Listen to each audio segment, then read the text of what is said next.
One troubleshooting area we might have as we're troubleshooting our Cisco Catalyst switches is Vlan assignment.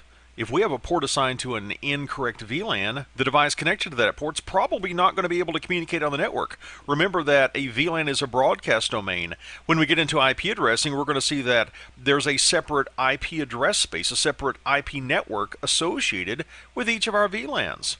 And if a device is on the wrong VLAN, if it's on the wrong subnet, it's not going to be able to communicate correctly. And in order to see if we do have correct VLAN assignments, we can give this really simple and really useful command. It's show VLAN brief.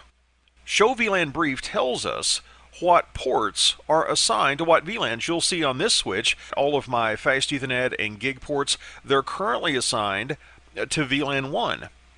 And let's say that some of the ports were supposed to be in the accounting VLAN. Some were supposed to be in the sales VLAN. From this, we can see they are not. Let's see how we can assign ports to VLANs to put things back in order. Let's pretend that Fast Ethernet 1/0/15 through 1/0/20 should be in the accounting VLAN. Instead of doing them one at a time, I'm a big fan of doing the interface range command. We'll say interface range Fast Ethernet 1/0/15 space hyphen space 20. Notice I'm now in interface range configuration mode. Any commands I give here are going to apply to that range of VLANs. And I'm going to say switch port access VLAN 100 to put these ports in the accounting VLAN. Let's do one other one. Let's put Fast Ethernet 1/0/10 in that test VLAN. I want to demonstrate something that's not obvious.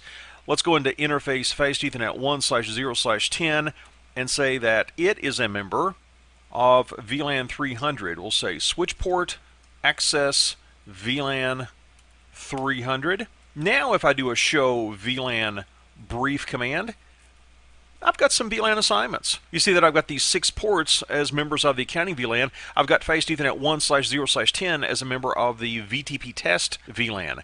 Here's something that's not obvious, and it could be a troubleshooting issue for us. What do you think will happen? Think about this one for a second. What do you think would happen if I delete VLAN 300, which has a port assigned to it? Will that port go back to VLAN 1? What will happen to that port, do you think? Let's take a look. Again, Fast Ethernet 1/0/10 is currently assigned to VLAN 300.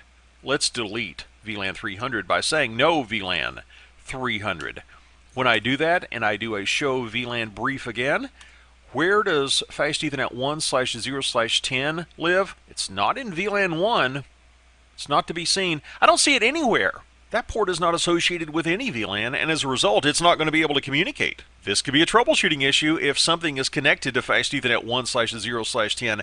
It doesn't have a VLAN assignment. It's not going to be able to communicate on the network. So the recommendation is, before deleting a VLAN, reassign the ports that belong to that VLAN. Let's put Fast Ethernet 1/0/10 back in VLAN 1.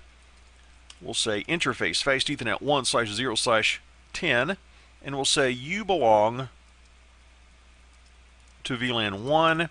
We'll reissue the show VLAN brief command, and we have recovered it. It's back in VLAN 1.